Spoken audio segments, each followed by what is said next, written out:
ማሻአላህ ተባረከላ አልሐራም ማሻአላህ ተባረከላ በጣም ደስ ይላል።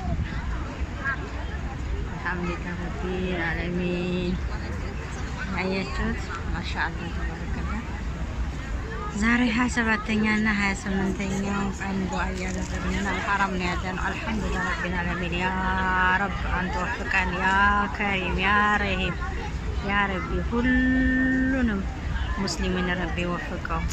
የለተል ቀድርን አላህ ይወፍቀን። የለተል ቀድርን አላህ ይወፍቀን። ያ አላህ ያ ከሪም ያ ረቢ እንዲሱ ያቃም አላህዬ የለተል ቀድርን አንተ ወፍቀን። ጤናችንንም ስጠን፣ ጤናችንንም ስጠን፣ አብያችንንም ስጠን፣ ርዝቅም ስጠን፣ ርዝቅችንንም አብዛለን። አንተ ርዝቃችንንም አብዛለን አላህዬ። ርዝቅ ምን ረቢ ርዝቃችንንም አብዛልን ያ አላህ ያ ከሪም ያ ረቢ። እናቴንም ጤናዋን አላህ ይስጥልኝ። እናቴንም ጤናዋን አላህ ይስጥልኝ። ወንድሞቼንም ጤናቸውን አላህ ይስጥልኝ። እህቶቼንም ልጆቼንም ደህናውን ትዳር አላህ ያወፍቅልኝ። እንደ የምወዳቸውን ዘመዶቼን በአሜሪካን በካናዳም ያለውን ሁሉ ያ አላህ ያ ረቢ ያ ከሪም